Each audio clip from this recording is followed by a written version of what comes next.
Did you know that Democrats in the United States of America use the same propaganda techniques that the Chinese Communist Party used to wipe out tens of millions of people?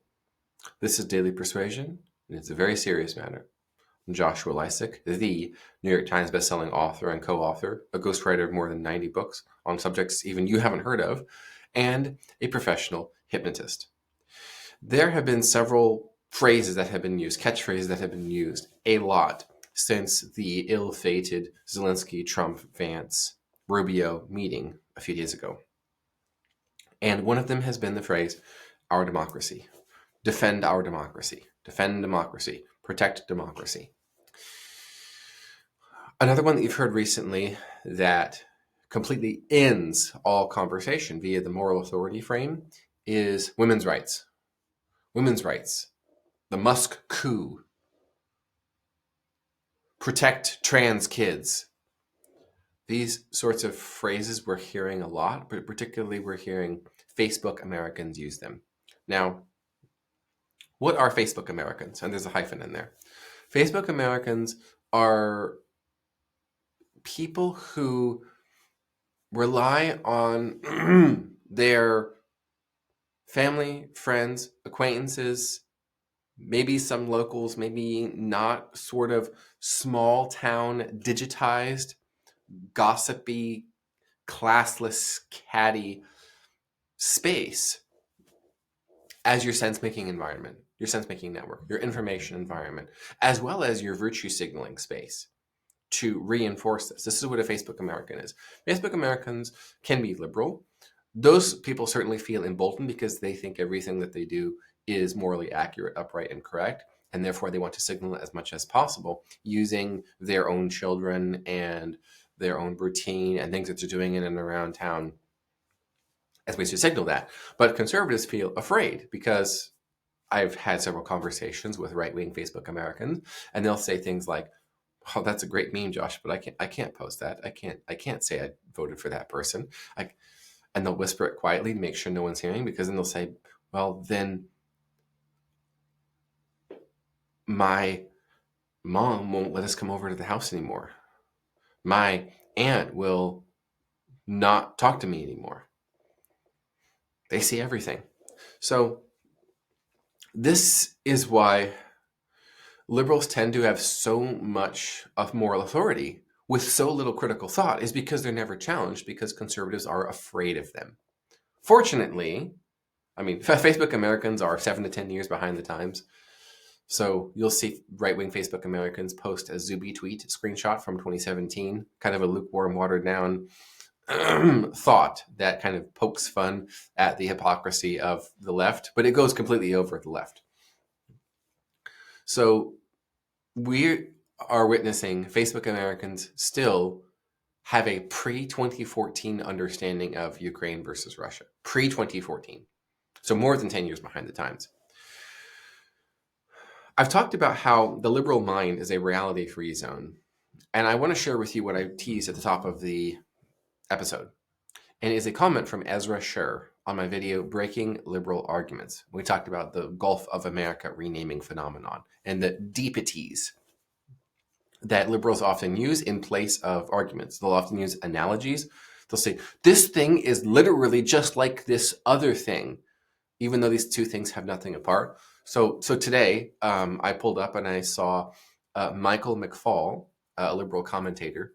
He posted a picture of Luke Skywalker's X-Wing with blue and yellow, the Ukraine colors flag. And he's literally, Zelensky is literally Luke Skywalker. And he had the Russian flag over an Imperial Star Destroyer. The Empire is literally Russia. So does that tell us what Zelensky should do? No. Does it give you information? No. It's in place of thinking. And when they don't do that, they will use hardcore sarcasm in place of critical thought. And it's becoming very difficult to coexist, ironically. This is what they say is important to them. What the liberals mean is they want to coexist and have tolerance for others who agree with them and think just like they do, but are different, are of a different sex, well, except they don't like men. In their world, the patriarchy means that in order to be fair, men have to be subjected to what they believe is discrimination, because that's only fair. We got to even things out. Equity, historic systemic injustice, blah blah blah blah blah. So a thing like, well, of course, white people shouldn't get those jobs and those loans and those education opportunities. Of course, they shouldn't get those. They had privileges for decades. We have to be fair. It's only fair. You're hurting people if you don't. They will always use those two words: fair and hurt. Back to Ezra Sher. The deepities you're describing, especially in the context of persuasion, arguments, cult ideology, might be better described as thought-terminating cliches. This is like our democracy. Protect our democracy. Protect our democracy. It is an end of thought. It's a thought-terminating cliche. It's a cliche in that it is so tired and so overused, and yet it's not, in fact, accurate. It's like the cliche, spare the rod, spoil the child. That's a thought-terminating cliche that generally abusive parents use, physically abusive parents will use in order to prevent there being any discussion further. Ezra continues. Thought-terminating cliches were first defined by R.J. Lifton in his 1961 book, Thought Reform and the Psychology of Totalism. Totalism. That's an interesting word. The book analyzed tactics used by the Chinese Communist Party to literally brainwash a population. So one of those things I happen to know because I wrote Unhumans, which is the best-selling book of 2024 summer, the most consequential season of American political history. We have a significant amount of content covering the communist uprising and takeover of China. And we talk about the propaganda that was regularly used.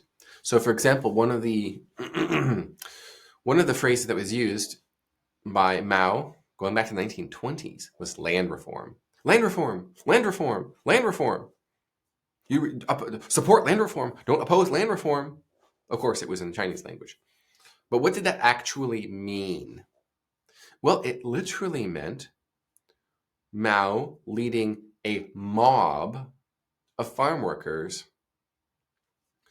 to the home of the owner of the farm and murdering him in front of him, his women and children, his wife and children. Yep, right in front of everybody. That's what land reform meant. Support land reform. Remember when Vladimir Lenin and the Bolsheviks, they took over Russia? What was their slogan? Peace, land, bread. Support peace, land, bread. Support peace, land, bread. Don't oppose peace, land, bread. Our democracy. Support our democracy. Women's rights. Trans youth. Protect trans youth. Obviously, it doesn't really matter what they're called, but RJ did the heavy lifting in describing how they are used in thought reform. Yes, this is correct. So one of the reasons why I do this show is to, first of all, is to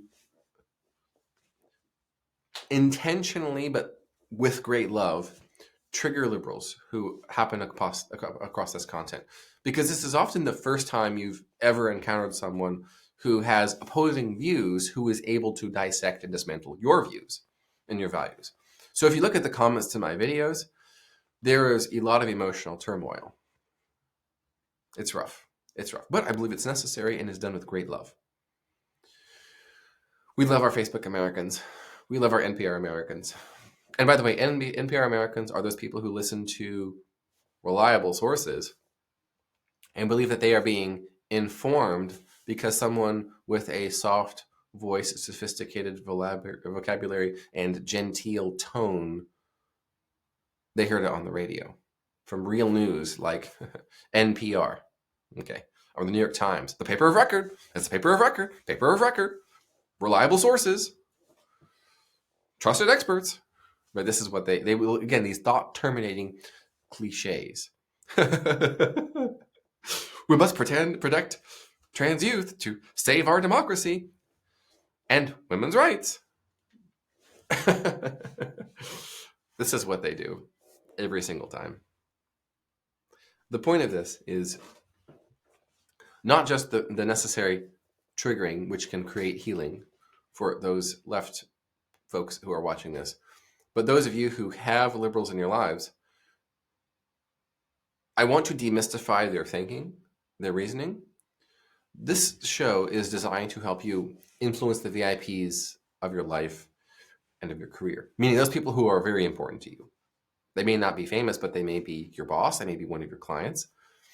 And we can't persuade people who disagree with us if you can't understand them. And that's why I'm here, to do a little daily persuasion. Like I tell my kids, persuasion is where you make it easier for the other person to say yes to what you're asking. That's it.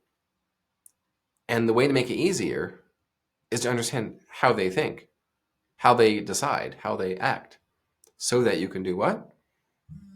So that you can persuade them daily, as it were.